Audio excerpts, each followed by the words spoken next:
slept in comfort of her arms. And she remembered she wanted to give him comfort. Only she alone have to give. Your father took it like a thief, she thought, then smiled at her baby. I always will have to give, because I am the founder of the half that was hidden by the laws of man. Mother of creation. That is speaking of mother of creation. This kind of system now, want to put her back in the where like hide her in a dark. That's why they have to say about it's a man's world for years. Or they want the elimination of mother, that's why it's only the chemical drugs around. Wait, them one use her. Them one use her in secret state. See. A whore out of woman. Mother's store child like God. Because every breath he take, all him know is that his mother better know when the belly ache. So I would like to establish those that the mother of creation is a beautiful one, especially she stay within the mother frame as she is. And I don't want to be known as daughters who want to be liberated from our children, or liberated from our king man. True. And I just want equal respect. That is due. As the ones who produce from generation to generation and bringing them the masculine, the kingdom of the world. You know, really. That's one of the days, Jagai Riser and I have met the whole world know the truth. Yes. The whole world know the truth. And I don't crave to be a superstar, but I have certain word songs that I would like to say to the world about natural liberty and cleanliness. I know. Yes, I walk. Because a mother know it all things in a Rasta. Because of love. Rastafari.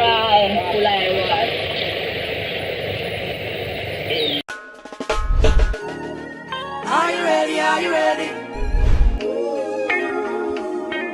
Queen Africa, my mother was a radical in the 70s. And so she wanted to name her children African names.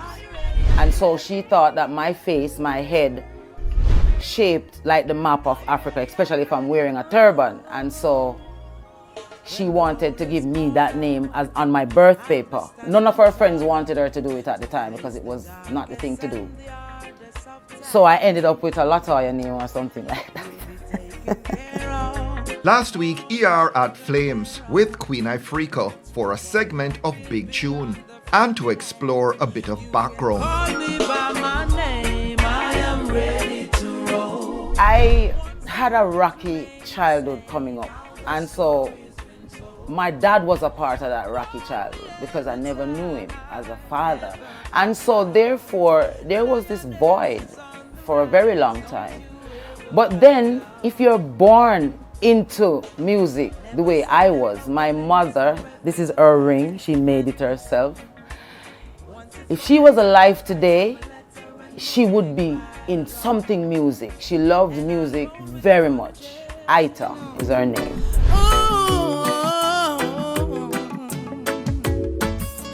Daddy, don't touch me there.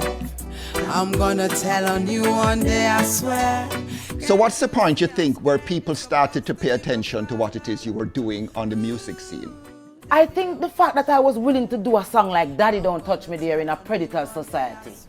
We live in a predator's paradise, Anthony, where it's okay to rape and to live a full life after, and to be lauded. Big up yourself, Tanya Stevens, anywhere you're them, girl, you don't know, we feel your energy and we share it as well. There's so many of us in this island who carry really dark stories of predators who get away with everything. Queen there referencing an earlier post by a popular female singer in which she gave a searing account of being raped as a teenager. Ifrica suggesting such cases barely scratch the surface of women being sexually assaulted in Jamaica. I've been molested many times in my life, from as early as I can remember, and by very close people to me as well. But what did it do to you? I could use suicidal as an experience of what it does to you. It brings you to the lowest level you could find yourself. And if you're not able to come back from that lowness, you stayed there for the rest of your life, like a R. Kelly. US singer R. Kelly could spend the rest of his life behind bars after a jury in New York found him guilty of running a decades-long racket involving the sexual exploitation of women and children. Kelly, by his own account, himself sexually abused as a child. That's you, the prey, becoming a predator. Sometimes realizing, sometimes not. Sometimes enjoying, also becoming that predator. What was the effect on Jamaica, you think, when you came out with that song? Don't Touch Me There. It was bashed, and it is still bashed. I'm still hated for that song from the predators of this country who benefit from. I was attacked by very prominent artists in this industry. And you know the wickedest thing about that, Anthony, is the names of these guys as well, you know. Is the names of these guys. But what I was most disappointed with was the fact that they was telling me that I should leave that alone. People have done it and have moved on with their life and are trying to do better, and here I come digging up old worms, and I'm like, what? Are you that old worm that I'm digging up? Like, what? What are you saying? That was last week. But over the weekend, news breaking that Elaine Lim, a self-described content creator and arts educator on tour with singer Richie Stephens in Australia 2 years ago, had come forward accusing him of rape. A claim investigated by Australian police, but then dropped for lack of evidence. Lim revealing the alleged assault via social media. This happened in 2019. Yeah, we're at 2021. And I still remember every single aspect of what had happened. Later also linking via Facebook Live with Sing J Vegas to answer questions relating to her allegations against the well-known and liked Jamaican singer. Stephens too taking to social media to tell his side of the story. She did a rape kit, but what she did not tell you, a thorough investigation was done by the Australian police. I was detained. They took a statement from me, a statement from her, a statement from other people, and there were cameras in the vicinity. And at the end of that investigation, they found her allegations were simply baseless. The rape allegation front page news in Jamaica, also generating a social media back and forth about sexual violence against women.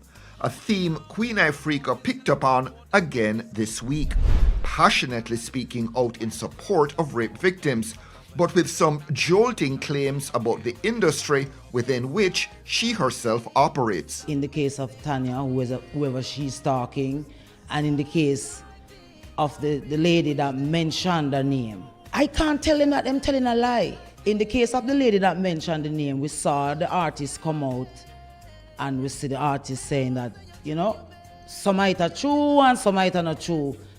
Me can't talk for the artist either.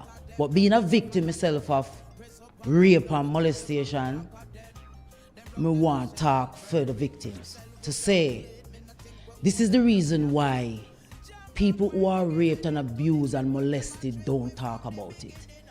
Because there is a society that rape them all over again.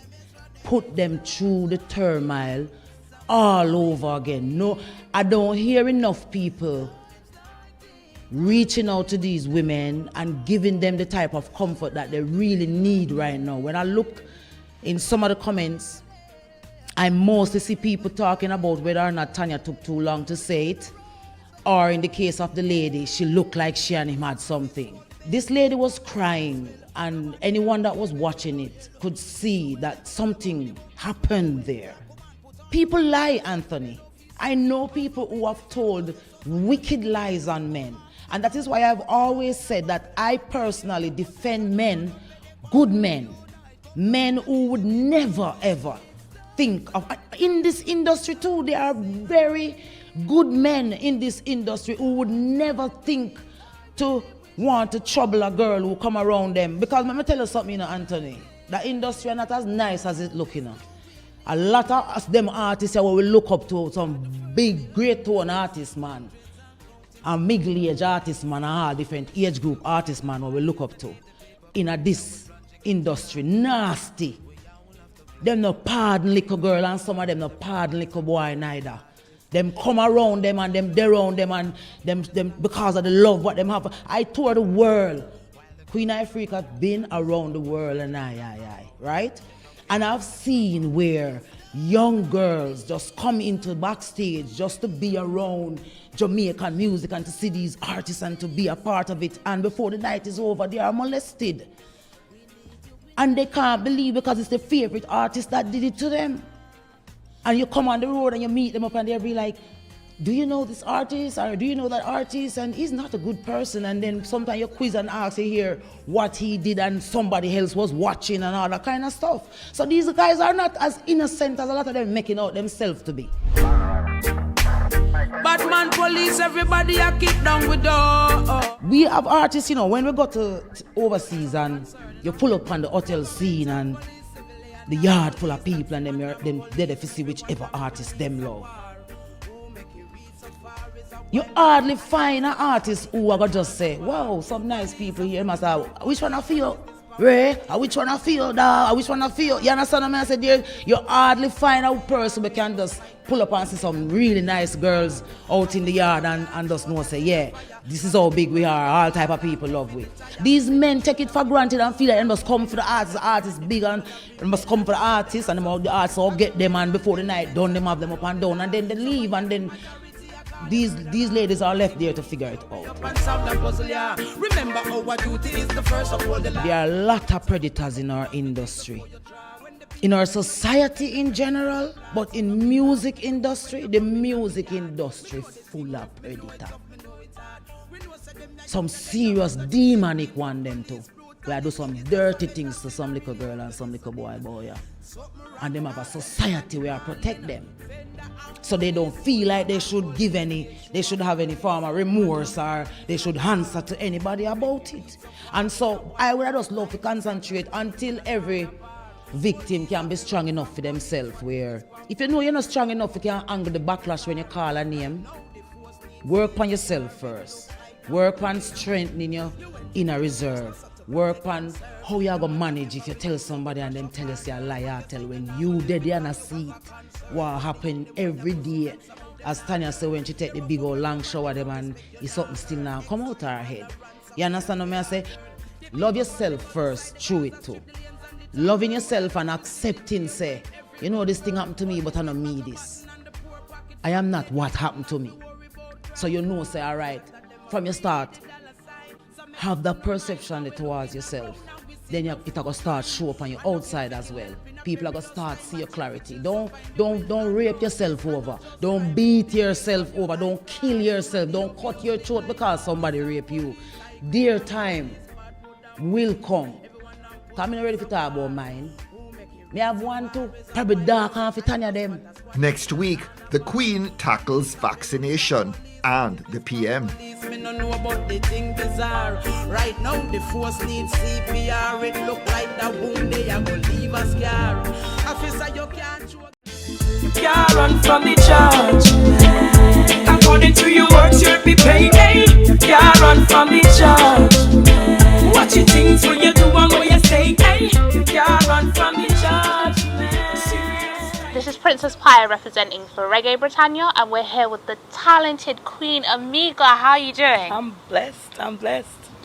How's your journey been coming to the UK? It's been good, you know, my Royal Bliss tour has been fine, no complaints, just cool and easy, meeting and greeting with the people. It's been a good experience. We know that you've been busy running around London town and, you know, reconnecting with all the people. Is it true to say that your journey in music, although you're originally from Trinidad, kind of started in London? It's true to say that, yes. That's where I really got my first opportunity to record internationally. My first album, which is self-entitled and still, by the fans, their first love, Queen Amiga. That's right. Yeah. Well, we're going to take it back, Queen Amiga, in regards to how it all began. So, going back to Trinidad, we know that originally you had a calypso background. Right. So tell us about that. Well, you know, Socal and Trinbago, I grew up working in a music studio, KMP Music Lab. So that's where I really got the opportunity to showcase my talent as a singer. And I work with a lot of the soca artists, the biggest names down to the upcoming ones. And yeah, that's really, really where I got my opportunity to showcase my talent. Wow. And is it true to say that your mum kind of helped you, groomed you into that? Of course, yes. All the talent shows, TV, 12 and under, party time, yeah. Wow. Mom was always there giving me the inspiration and telling me, go do your thing. You know you're a singer, go out and do your thing. So how did the transition happen from soca to reggae, roots rock reggae? Well, I think that happened when I was 16 years. Right. That's when I really started to get conscious. You know, at that age, you want to make a choice. Right. Because you're becoming into an adult. So I made a choice, and that was Rastafari for me at the time. And I embraced Rastafari, and that's where I really got my spiritual growth. Right. Yeah. How did your family take that? Were they supportive? They were supportive because I grew up in a Christian background, in a Christian home, you know. Right. So it was strange. My mom, I remember she saying to me, I don't understand this Rastafari thing. But she said, since I realize you're reading your Bible. Right. And you change. So if this is how you want to serve God, go ahead. Just remember Christ. Amazing. Yeah. Amazing. So you've taken then a journey to Jamaica. Yes. And how was that experience for you? It's been a good experience, you know. I mean, working in the studio, I got the opportunity to go to Jamaica because the producer at the time, he always used to give me kicks, you know. Wow. You see, you're Jamaican, you're always singing this ragga music. I'm going to carry Jamaica. And I got the opportunity in the year 2000 to go to Jamaica with a rock band. Right. From Trinidad. Wow. But I was there just to add a little dancehall flavor. Okay. And I went, and it was nice. Caribbean Musical Expo. I remember when I hit the stage, everybody was like, "Ahu she, ahu that, ahu she, ahu that," and everybody just came closer to the stage when I heard my big mouth. Wow. So it's interesting that you were traveling with a rock band. What was that fusion like? It was good because, I mean, being in the studio, I do all genres, you know. All genres of music. And at the time, there was this band, Solomon. I was there, and he was doing a brand new album. He was working on his album in the studio at the time, and just being there and working on the tracks. Right. He said, "You know what? You gonna come Jamaica with us?" It was fun. It was kicks, but I realized it manifested, and I took the opportunity, and it was a good vibe. Amazing. It was really good. Amazing. So from that, you come to London. Yes. Where we are now. Yes. And you worked with so many people. So tell us about your... many. Yeah. Well, my journey, I mean, coming to London, and then from London, I branched out to France and then to around Europe. So I got my opportunity to work with some French producers, and that's when I got Destiny album out there. Yes. And since then, I've been coming to Europe every year. At least once a year, I would come and I would tour. I would do Europe, I would do France, Italy, Sweden, Germany, Spain, you name it. You know, and I give thanks for reggae music for this, because if it wasn't for reggae, I don't think I would have been able to travel the world. Wow. Wow. Yeah. And just coming back to London, who was it that you worked with in London when you I first worked with came? Rough Cut, if I can remember good, because this is like over more than 15 years. Rough Cut was the band that worked on my album, my first album, Rough Cut Music. And I remember working in Stonebridge and recording the album BBMC, if I could remember. Yeah. Yes. Yeah, that's correct. Yes. Yeah. Those is like memories, man. That's good. Fish, that's a bass man. Bubblers on the keyboard. Tony on the guitar. Wow.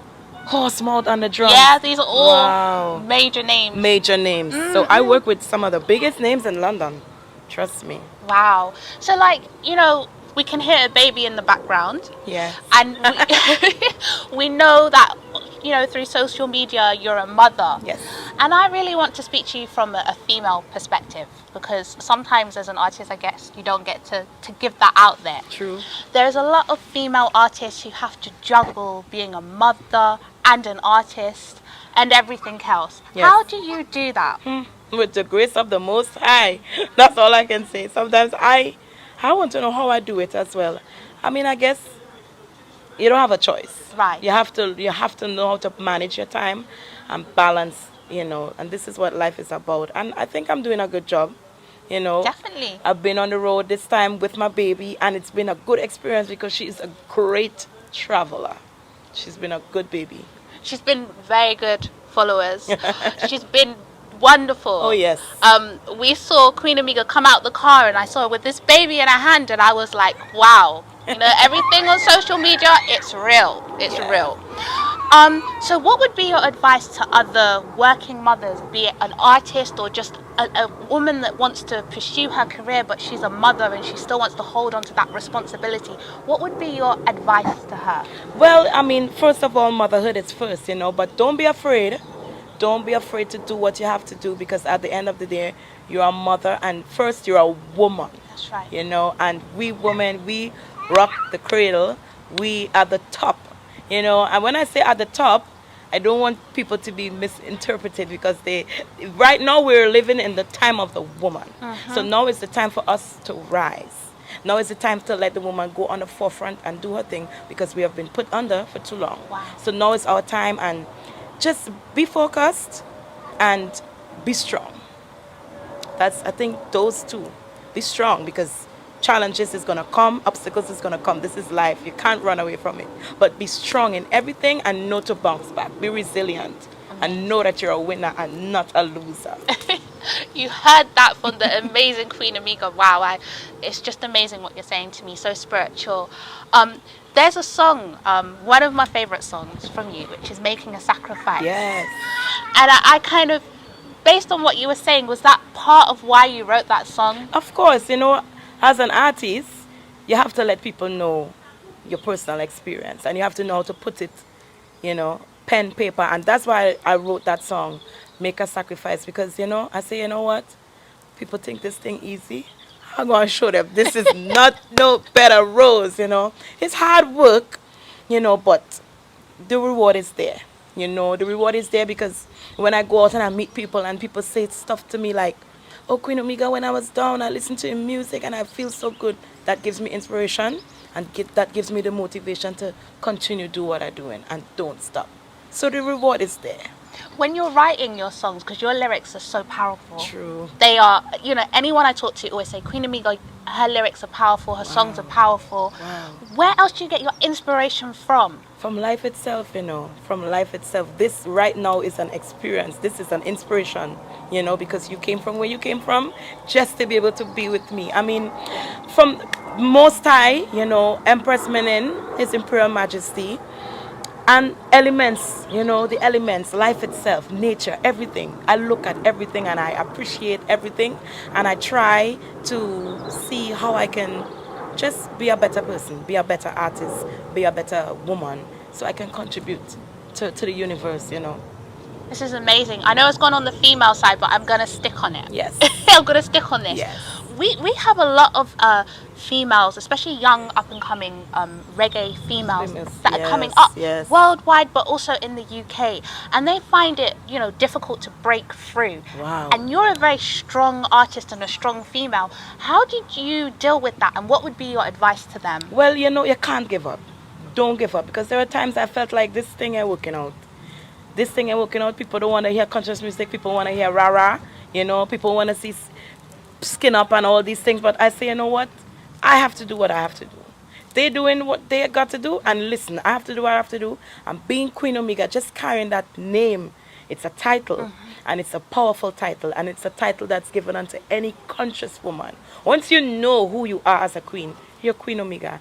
And carrying that title, I had no choice. So I want to say that don't give up.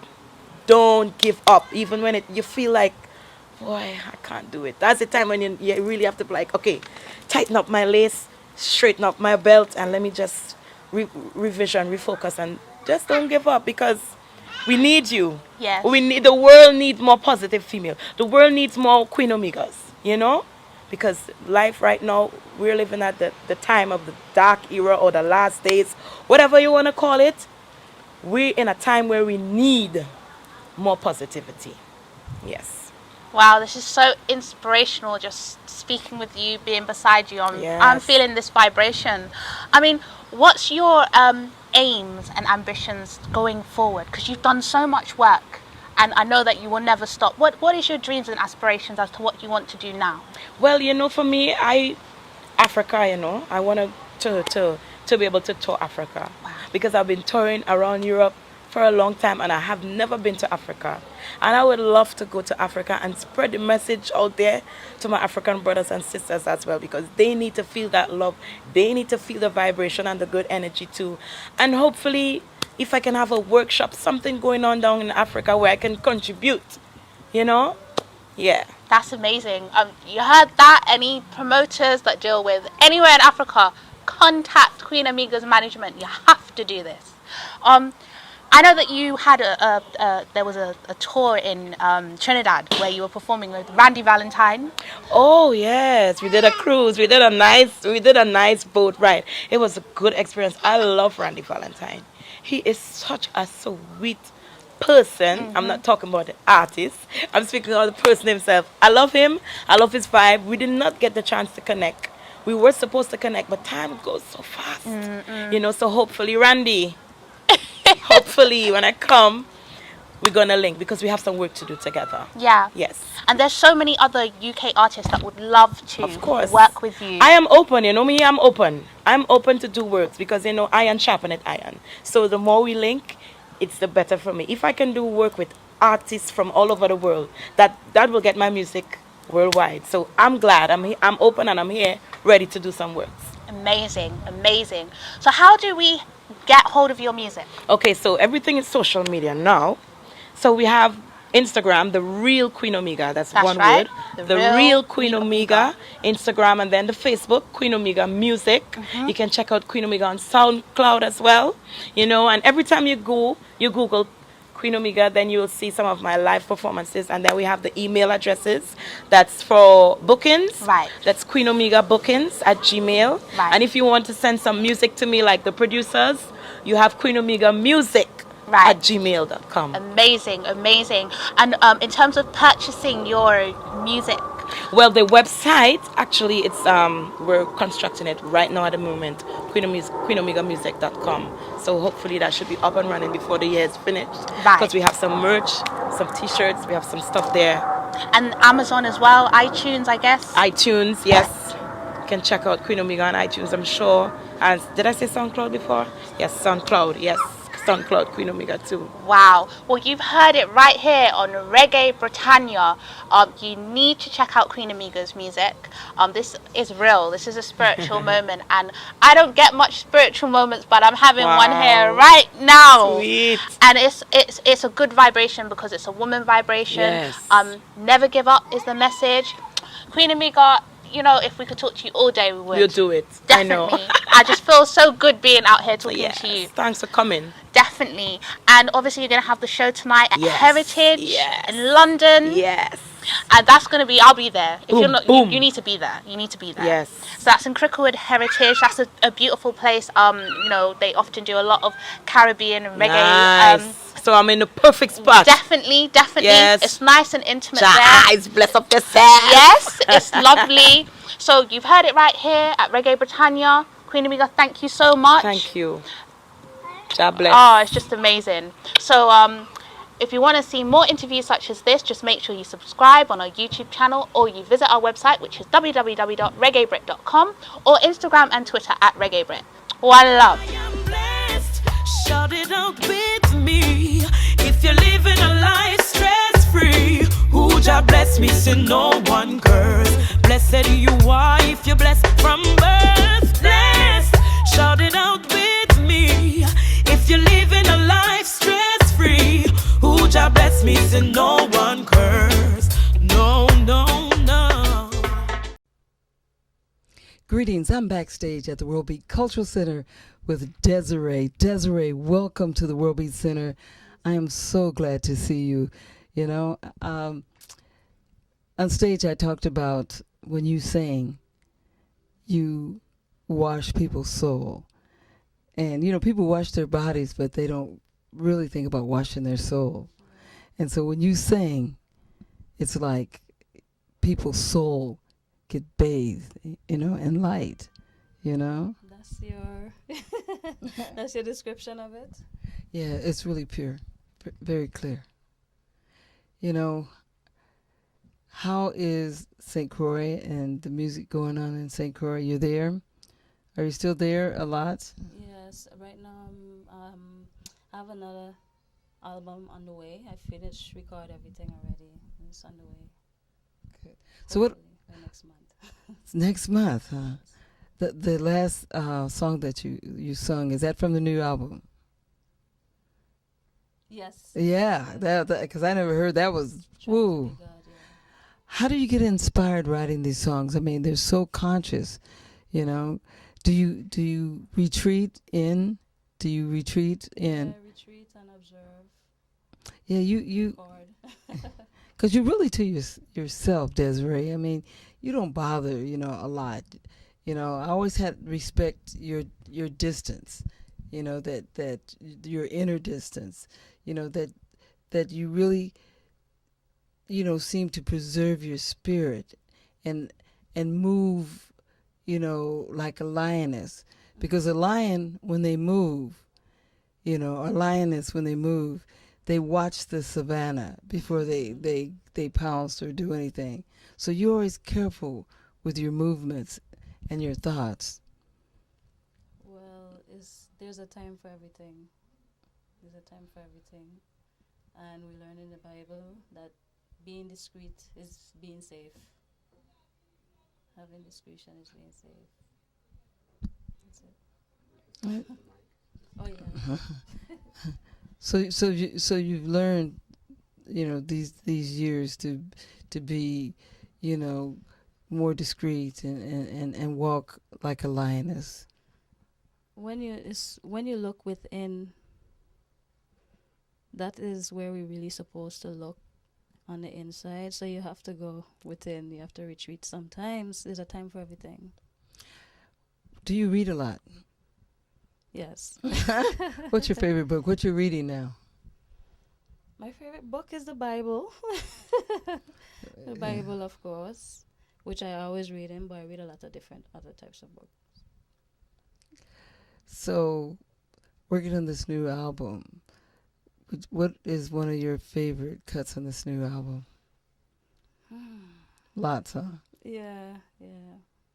Is it serious? Is it serious? I like all of them. Each of them have their individual message. Each of them was really and truly inspired by Jah. So I like when you say, it's like just because it doesn't make any difference that who's the president,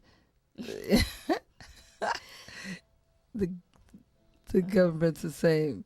How did you get inspired to write that? I really won't say much on it, but yeah, if you observe, you see. Okay, got it. So true. And when I get down, I play you, and it really gets me through a lot of things, but especially strengthen your mind too, Mm-hmm. And I get really strong after listening to you. Do you have anything to tell our audience out there? Anything that you would like to say in these coming times?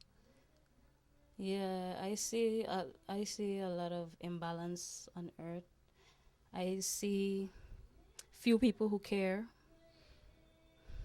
I see tribulation, I see trials, I see like cycle and repetition of the same thing, history repeating itself with the same nastiness. And this game that's being played on humanity.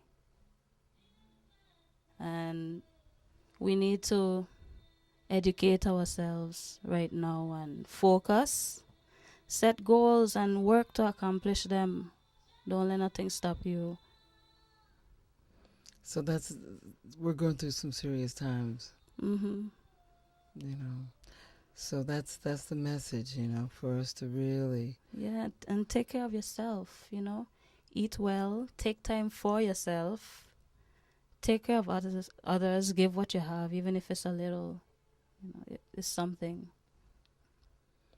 Desiree, you're a very special person, Really, really, really special. Thank you for this rare interview, and so many people will follow, your words and really make that change. And that's what we are here to alleviate suffering And definitely your music really eases the pain. I just want to say also that I'm glad that the music inspire people, and I also want them to recognize God, Jah, Rastafari, or just recognize the Most High Jah, and take care of each other, do good, live good, be happy, laugh. Thank you. Desiree at the World Beat Culture Center on World Beat Live. What a blessing.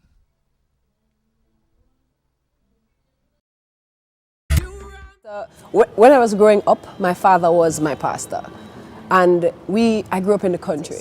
So my father was a Baptist pastor. And so for the first years of my life, he was my example of what the Christ was supposed to be. Like, he was taking care of his family. Everybody in his community respected him. Like, that's what I was used to. The country pastor dynamic is different from the city pastor dynamic.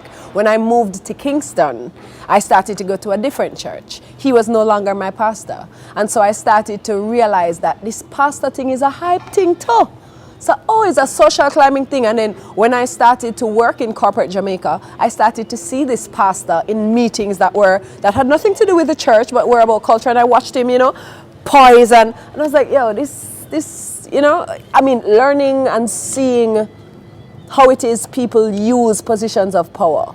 Not everyone is a servant. Some people expect to be served when they're in positions of power. And I thought I was insulted by that, especially because I grew up seeing my father have so little and yet give so much of himself. So when I started to see how the city pastors were kind of moving through society and the way they, driving fancy cars, and it just was disgusting to me. That's pretty much how I felt about it.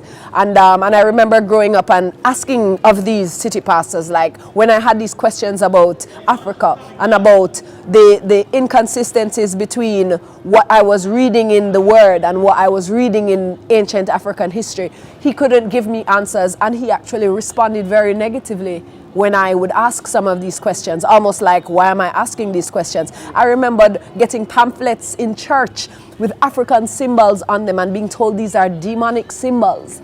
It all started to fall apart.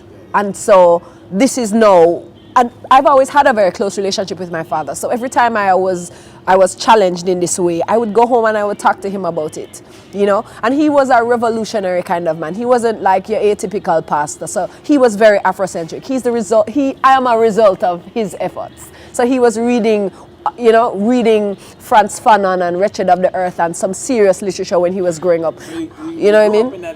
I grew up in that environment. Exactly. So you get that exposure. Exactly. So I wouldn't say mine was the atypical church experience, because my father and my mother were revolutionary Afrocentric people.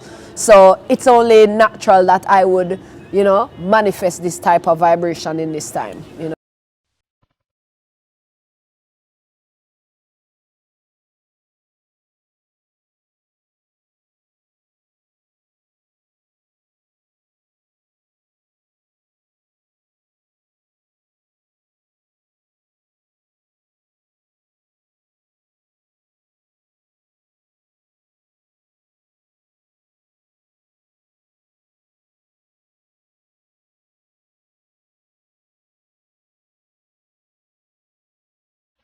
Earth cycle now are Rasta. Rastafari represent the spirituality of our time.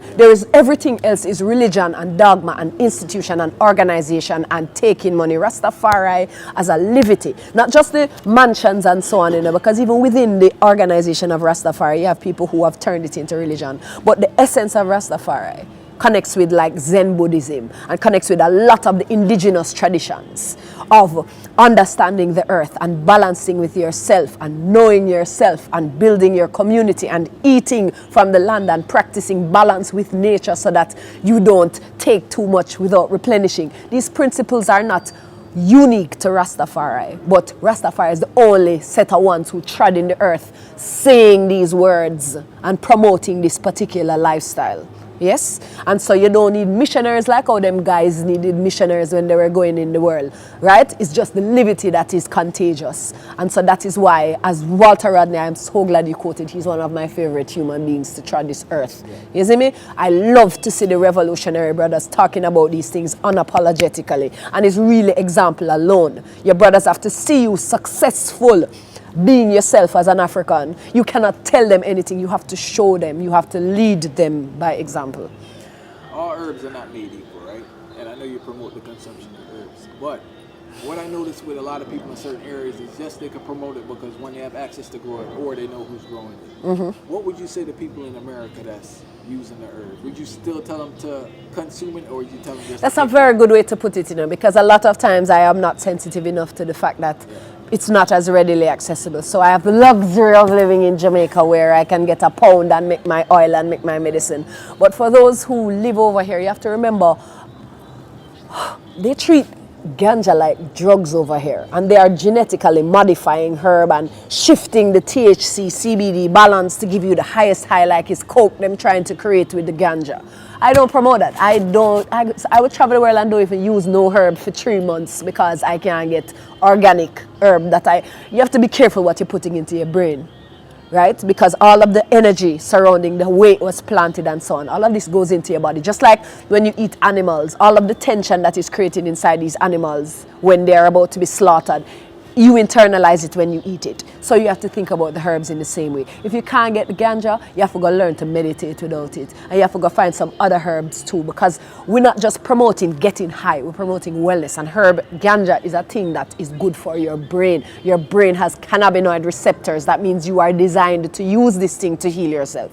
So, and you can get this from other things too, but if you can't get the ganja, you have to go try grow it. You have to go try secretly grow even a little one plant. I promote that. I promote growing it yourself.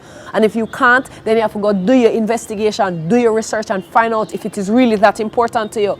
Because putting some bushweed or some brickweed or some weed where somebody stick up in them woe if you can't come and find, this don't do nothing for you. This can't heighten your meditation. You know what I mean? So you have to look at, why am I using this herb? Am I a junkie? Am I addicted to this thing? Because we're not promoting addiction either. So unless I can get the best quality of food and anything to put into my body, it is not going into my body. So that is my personal stance. But, I understand that living in this kind of society, it's hard for a man to have something to escape, you know what I mean? So that is a dilemma, a question I cannot answer. But I just would say, as much as you can, try to get the best quality food in general. Relates to image. As it relates to image, well, as you said, we grew up in a Rastafari household. Mm-hmm. My father Chakula, my mother Goldilocks. They're also musicians.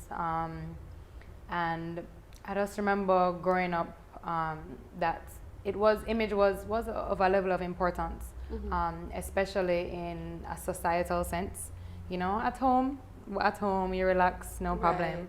Right. But when we're going out anywhere, especially with them, mm-hmm. To maintain a level of composure, a level of moderacy, mm-hmm. In our dress, which I never mind because I'm that kind of person. I'm reserved in a way. And that's typical in every Rastafari household, you would assume, in terms of those I would things. assume so, but to be honest, Rastafari is such a broad spectrum. Mm-hmm. There are so many different livities within Rastafari. That I wouldn't say that my family is a typical Rastafari mm-hmm. family neither. Let's talk about a high school experience. Okay, yes. High school, I went to Immaculate for high school. Big up all. Big up everybody from Immaculate, I went to Immaculate with my sister Camila. Mm-hmm. We were the only Rasta youths at that time. Right. Going to Immaculate.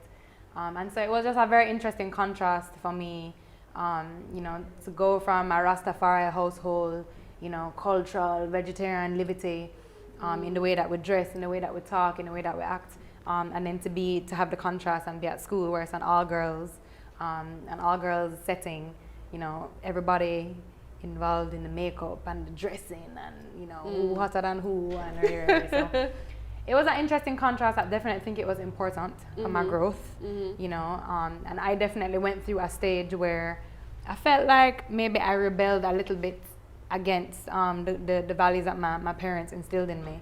But one thing I always respected about them is that You know, they never tried to force us, Right. you know, into doing something that we weren't comfortable with. But at the same time, you know, instilled in us the importance of maintaining culture and, you know, roots. Some of those values were no pants. Yeah, no pants. Daddy never used to want us to wear no pants. And I think I got that a little less than my older sisters. Yeah. You know, I remember them having to, you know, sometime when I'm going, maybe I'm telling their secret, but sometimes, you know, they're going out, they'd leave the house in a skirt.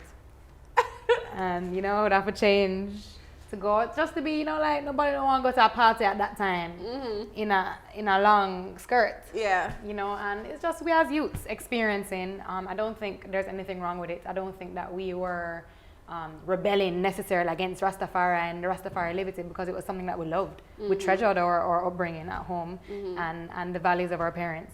But, you know, it was hard to be, and it wasn't like we went to a Rastafari school where everyone around us was, you know, dressing that way, speaking that way, looking that way. And so I think it was just our way of feeling out. Fitting in and trying to balance. Balance. That's a good word, balance. Let's talk about your evolution now. You have, I would say, grown to become a little bit more relaxed in terms of your presentation on stage. When I look at your pictures, I see more little skin. I'm a moderate dresser. You know, everybody always telling me, why you look so good and you this and that, and I just like to be comfortable. That's my main objective when I'm dressing up to this day. Comfort. To be comfortable, comfortable. Sometimes I want to trot the streets in some pants and just, you know, whole lot militancy, you know. I'm kind of, I wouldn't say I'm a tomboy, but I'm an active woman. I love playing football, you know, I dance, I will climb a tree, I will, you know, scale the fence or the gate if I have to, and to do those things in a skirt. You know, sometimes it does the wardrobe doesn't really match up with that lifestyle. You know, when I'm running, I can't be running in a skirt. And it reminded me of when I was going to school one time in Tanzania, in East Africa, and it's a very Islam centered society. And I remembered some of the Muslim girls had to play sports in skirts and had to play in long sleeve, and it was hot. So, you know, sometimes it does. You know, I'm no one to question anybody's religion. But the culture. But I think as it relates to Rastafari, that's where I was very appreciative of my parents, of overstanding, you know, that we want to be able to exist within this time without feeling constricted by what we're wearing or what, you know, or how we look. And they're receptive to that. Yeah. Do you think the Rastafari community looks at these images now, like, or sisters are wearing pants, they're looking more modern and fashionable? Do they care?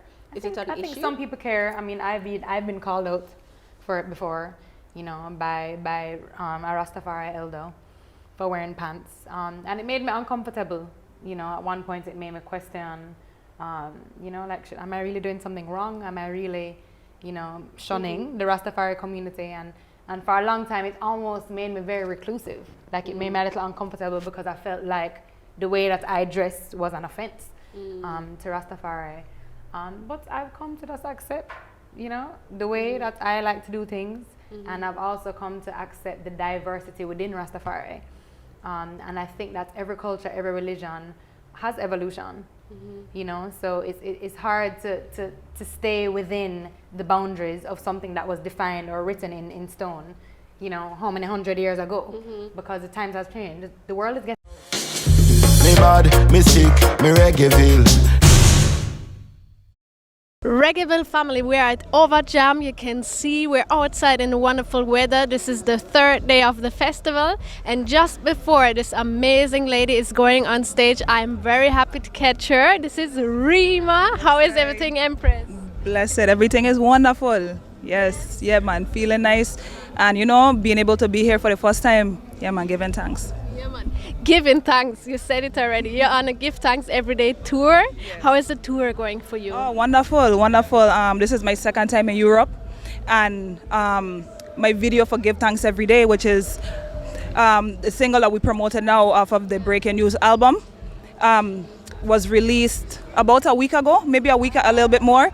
But it's so beautiful to be able to come and, you know, bring the vibes, just reminding people to give thanks no matter the situation, no matter the circumstances, and just being grounded and to remember that there's an overall purpose, So yeah, man, really, really wonderful. You mentioned the video that is out. I also watched it and I was very impressed by the beauty of the island that you shot it on. Is that your home island that you shot it at? Yes, that's St. Croix, and that's where I was born and that's where I grew up. Yes. And apart from that, I really recommend you to watch it because there's also a great story behind it. Was the story your idea? And maybe you can tell me a little bit what message you wanted to put across with the video. Well, it was a collaborative effort with the director, which is Dwight Winston, and the meaning behind of it, like I was saying, is just to remember that even though you might not be able to see the overall picture, that we have to remain vigilant and to hold a vision for what you want to create, because we all hold the power to be, we are creators naturally. And so with mindful intent now behind that awareness, then you're able to craft the world that you want to be in. So no matter what situation presents itself, if it's something that you don't really like per se, you just have to still give thanks and just see it through, allow it to happen, just to let go of your expectations. Yes. And speaking of craft, as you mentioned, because in the video you're seen making jewelry and making clothes. Did you make those products actually? I didn't. Actually, the female in the video, the other female, that was her creations. Yes. So, yeah, man, big up to Territory VI, blessed love and give thanks for the opportunity to, broadcast her talent. She's really talented, yeah. So check out the video for Give Thanks Every Day in case you haven't done so as yet. And you mentioned it is from your second album, Breaking News, that was released last year. I think it's a wonderful record. The sound is very organic, a lot of instruments, very rich. It's very natural. It has a classic reggae style, but still modern vibes. Who crafted the sound for you? Producer Catalyst, he's right here with us, and he produced not Breaking News, Check Your Words, which was my very first album. So yeah, man, he produced his second album as well, Breaking News, and we just wanted to keep that sound that is authentic to the VI, to St. Croix, and still bring that reggae, that roots vibe, and yeah, we were able to do that. And I just give thanks. It was my second album, and it's just a blessing being able to put the message out there for people. Yeah. You named it Breaking News after one of the singles. Why did you name it after this particular single? Well, breaking news is a term that the media use to drive their whatever, their agenda is breaking news. Oh, here on the news we have such and such. And I wanted to kind of spin it now and say, well, breaking news, but what are you really breaking? What are you breaking down? You breaking the people's ability to reason. You're breaking their ability to stand true to themselves. You breaking that, and you are reinforcing it with your own agenda. So the song is talking about breaking news, but what them breaking, you know what I mean? So yeah, so just being able to just realize what's going on when you read the news, when you watch the news, it's all an agenda. They all have their quotas to meet, and so we just have to, so I just wanted to highlight that. Wonderful idea. It's very important also to remind media people of the responsibility we have, My favorite tune though is Modern Day, in which you openly criticize the United States, and were you not afraid to be that direct with your words when you wrote that song? No, I really don't think about that. I think first and foremost I think about the message. I think about what I want people to be aware of and conscious of. And I don't really pay attention to, how people might view this. Oh, she's so strong, and how, she's so direct, and she's not thinking about being censored and having the music being able to play on the radio. But I don't care about that. The ones who resonate with the vibe will find it, and will find the connection. you know? Yeah. I hope a lot of people will find the connection. Definitely check out the album Breaking News if you haven't done so as yet. And also the artwork, I must say, is very interesting. You can see you can see the Lion of Judah, you can see pyramids. Yes. Who made the artwork and what's the message behind that? I designed the cover. Oh, wow. Yes.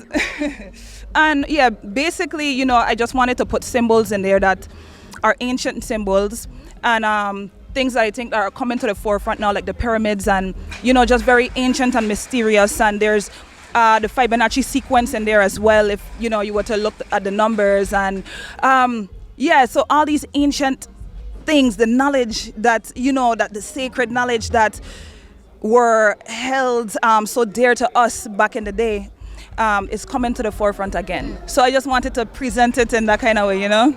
Yeah. Amazing idea. Rima, thank you so much for sharing with us the art that you do in every form. What can we look forward to in the near future now? Do we have more music videos that we can expect? Definitely. Yeah, so hopefully soon. I don't want to say hopefully, but it will be that, you know, there will be more videos coming forward for sure, and definitely more music. Yeah, so hopefully before the end of the year, might have some things out. So yes, yeah, man. Definitely check out Rima.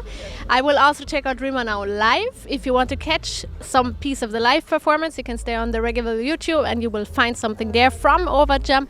Rima, enjoy Overjam here, and blessings, and be safe on the road. Of course, and give thanks for having me. And, you know, I just want to say bless up Reggaeville for what you do, you know what I mean, and just keep the fire blazing, you know. Me bad, me sick, me Reggaeville.